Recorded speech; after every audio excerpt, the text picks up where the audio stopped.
आप देख रहे हैं आर्यभट्ट न्यूज और मैं हूं आपके साथ अर्चना। आज मैं आप सभी को भारत के एक बेहद ही प्राचीन ऐतिहासिक स्थल के बारे में बताने जा रही हूं। भारत में कई ऐसे प्राचीन फोर्ट हैं जो अपने स्वर्णिम इतिहास की गाथा गाते हैं और जिसकी वास्तुकला देख लोग आज भी आश्चर्यचकित हो जाते हैं।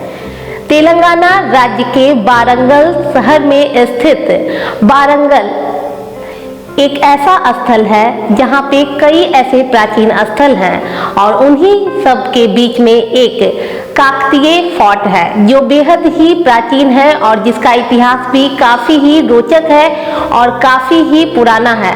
तो आइए जानते हैं क्या कुछ है वहां का इतिहास और क्या कुछ है वहां का रहस्य। वारंगल शहर में मौजूद वारंगल फोर्ट का इतिहास काकतीय राजवंश के शासनकाल से संबंधित है। इस भव्य फोर्ट का निर्माण 12वीं शताब्दी के आसपास काकतीय राजवंश के राजा गणपति देव ने किया था, लेकिन कुछ समय बाद उनकी मृत्यु के बाद बेटी रुद्रमा देवी ने निर्माण कराया था। इस फोर्ट पर कई बार हमले किए गए।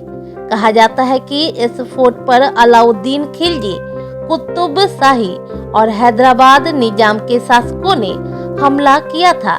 कहा जाता है कि इस किले पर एक बार लगभग 10 लाख सैनिकों ने हमला भी किया था। यह युद्ध महीनों तक चला।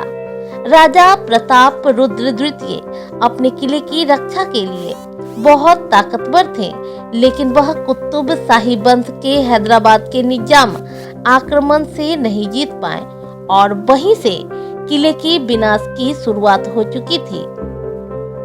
मध्यकालीन वास्तुकला की भव्यता एवं काकतीय शासकों की बहादुरी प्रदर्शित करता आज भी एक खंडहर के रूप में स्थित है। वारंगल फोर्ट दक्षिण राज्यों के साथ साथ भारत के लिए भी एक अद्भुत संरचना है। थोरियन स्थापत्य शैली में निर्मित वारंगल का किला को देखते ही बनता है। इस फोर्ट में मौजूद लगभग 45 भव्य खंभे सबसे अधिक आकर्षण का केंद्र है। कहा जाता है कि वारंगल किला 3 लेयर्ड किलेबंदी से बना है।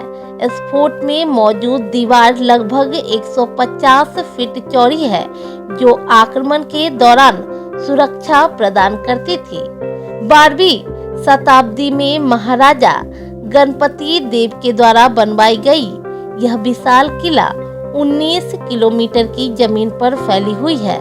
इस किले की 3 पड़ावों वाले किलाबंदी के अंतर्गत लगभग 45 स्तंभ और मीनारे हुआ करती थी, जिस पर नक्काशी की बारीक और नाजुक काम किया गया था।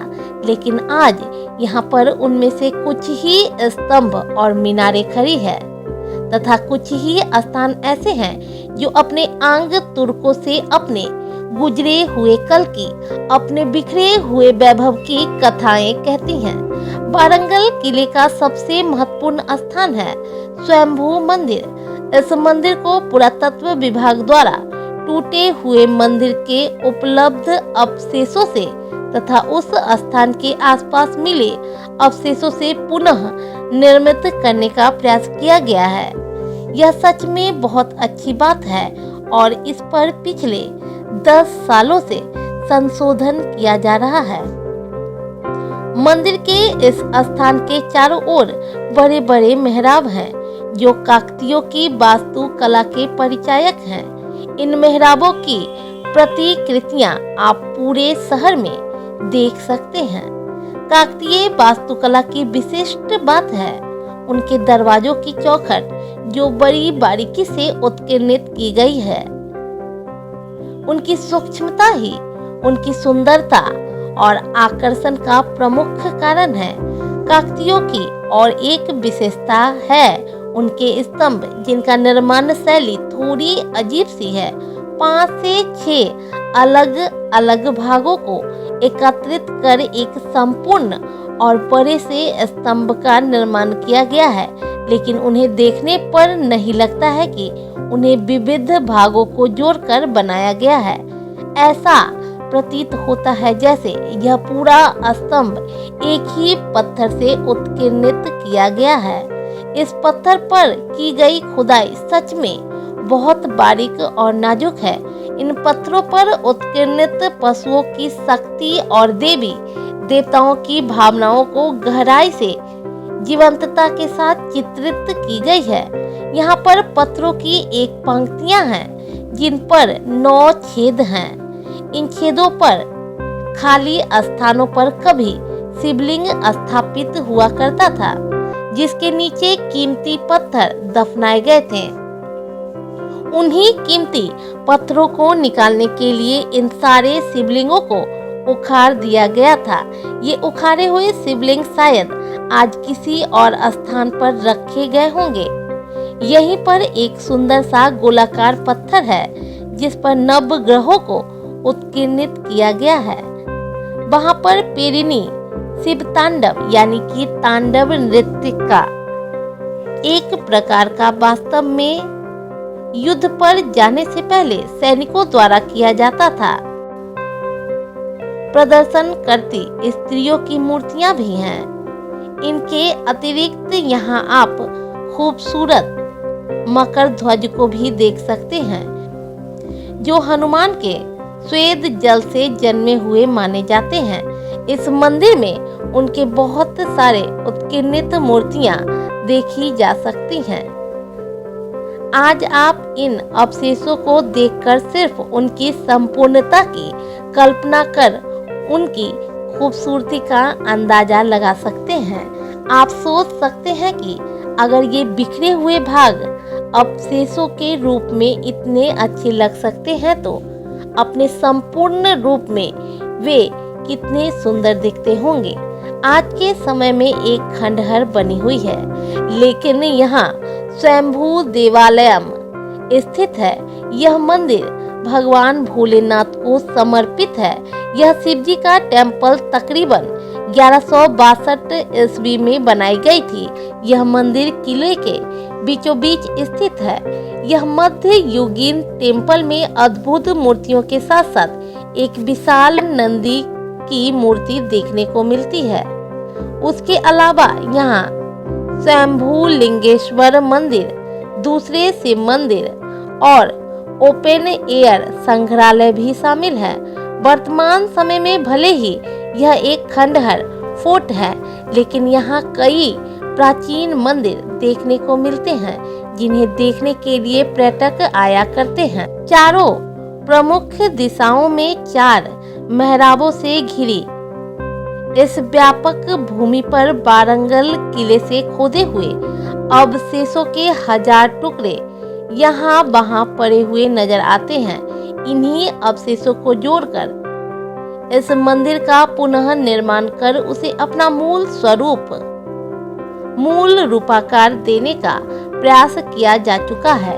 लेकिन जैसा कि रहीमन कहते हैं, रहीमन धागा प्रेम का मत तोड़ो, चटकाए टूटे से फिर न जुड़े गांठ पड़ी जाए। अर्थात अगर कोई वस्तु एक बार टूट जाए तो उसे जोड़ना बहुत कठिन है, और अगर उसे जोड़ भी लिया जाए तो हम उसके मूल स्वरूप को नहीं पा सकते हैं। वारंगल दुर्ग तेलंगाना का एक सांस्कृतिक अवशेष है जिसे हैदराबाद में आसानी से देखी जा सकती है। शाम के वक्त यहाँ लाइट एंड साउंड शो भी होता है।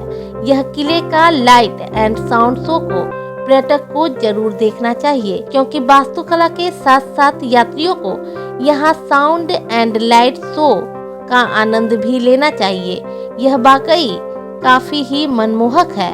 वारंगल किले में साउंड एंड लाइट शो यह फोर्ट का मुख्य आकर्षण और यात्रियों को वास्तु और ऐतिहासिक महत्व के बारे में परिचित कराती है। तो देखा आपने किस तरह से वहाँ का प्राचीन इतिहास है और यहाँ की वास्तुकला कितनी सुंदर है, कितना सुंदर यह फोर्ट है।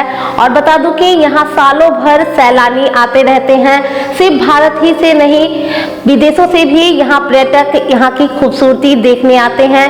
भारत के हर कोने से यहाँ से सैलानी यहाँ पर घूमने आते हैं। पर्यटकों की अक्सर यहाँ पे भीड़ देखी जाती है। इसकी जो बनावट आप देख सकते हैं, ओपन संग्रहालय जो है लोगों को अपनी ओर आकर्षित करता है। यहाँ के जो अभी अवशेष हैं उसी को देखकर लोग, आप खुद कल्पना कर सकते हैं कि उस युग में जब यह महल होगा तो ये कितना सुंदर होगा।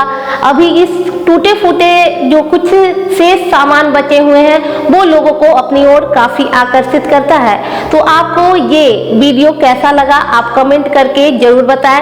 फिलहाल के लिए मैं अर्चना आपसे लेती हूँ इजाजत। आपको ये वीडियो कैसा लगा आप कमेंट बॉक्स में लिखकर जरूर बताएं। अगर आपने हमारे आर्यभट्ट न्यूज को अभी तक सब्सक्राइब नहीं किया है तो यूट्यूब पर जाकर सब्सक्राइब कर लें, साथ ही बगल में बने बेल आइकन को दबा दें और खबरों से अपडेट रहने के लिए देखते रहे आर्यभट्ट न्यूज। तब तक के लिए नमस्कार।